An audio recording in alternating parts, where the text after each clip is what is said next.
Hi friends, welcome to my another blog. এটা হচ্ছে সিলেটের শহীদ মিনার, যেটা আমরা দুপুরে খাওয়ার পরে এখানে একটা ঘোরা দিয়ে নিলাম। এটা লাস্ট দিন আমাদের সিলেটে, তো তাই আমরা একটু একটু ভালো মতো এক্সপ্লোর করছিলাম। রাতেরবেলা দরগায় চলে আসলাম সব খাবার টাবার শেষ করে, পরের দিন দিনের বেলা রওনা দিব বলে। তো আমার হাজব্যান্ড আবার ওই যে মাছের জায়গাটা নিয়ে আসলো আমাকে। আমার ছেলেদের সাথে আমি আসলাম, তো সে সূরা পড়ে মাছ আনার চেষ্টা করছিল, তো আমাকে বললো ভিডিওটা অফ করা দেওয়ার জন্য, তাই আমি অফ করে দিলাম। ও বলেছিল কিছু সময় ভিডিও না করার জন্য। এরপর মাছ টাছ দেখে পরের দিন সকালে নাস্তা টাস্তা করে আমরা রেডি হয়ে যাব বাইরে রওনা দিব বলে। আমি আগের দিনই সব প্যাকিং ট্যাকিং করে রেখেছিলাম। আমার ছোট ছেলে আবার ব্যাচেলার পয়েন্ট খুব দেখে এবং পাশা ভাইকে সে খুব ফলো করে, খুব মজা করে, এবং যেখানে যায় পাশা ভাই খুব সাউন্ড করে।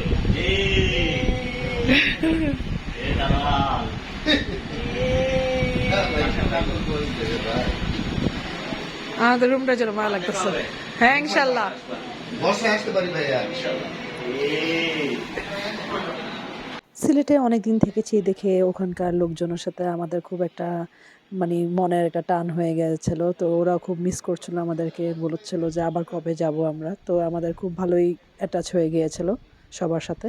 এরপর সব লাগেজ টাগেজ আমরা নামিয়ে দিলাম। এরপর চলে আসলাম আমরা বাস স্ট্যান্ডে, যেখানে আমরা ওয়েটিং রুমে ওয়েট করছিলাম বাসের জন্য।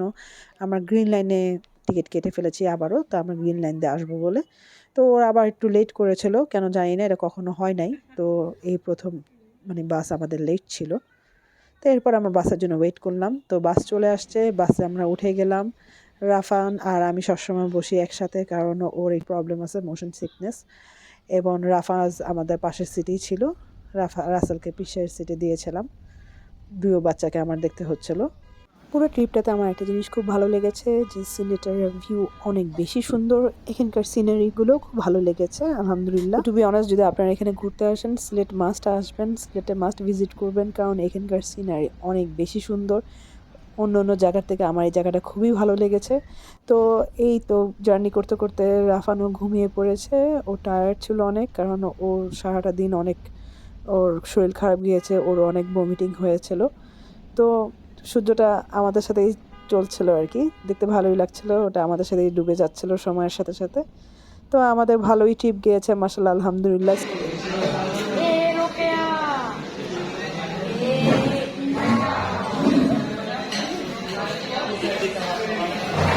কি আমাদের সিলেট জার্নি কেমন লাগছে বলো রাফাজ?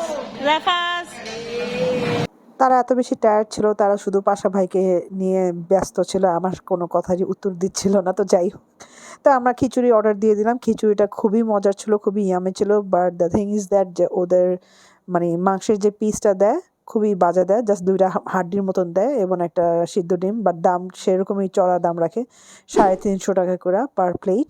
তো আমার খিচুড়িটা খুব মজা লেগেছে, তাই আমি সিদ্ধ ডিম দিয়েই খেয়ে নিলাম, মাংসর চিন্তা করিনি, আর পেটা ছিল অনেক বেশি ক্ষুধা। তো যাই হোক, আমরা 1 কাপ চা নিয়ে নিলাম, যেটার কস্ট ছিল অনলি 30 টাকা।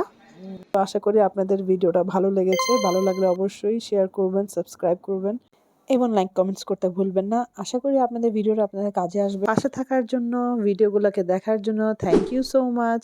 আল্লাহ হাফেজ।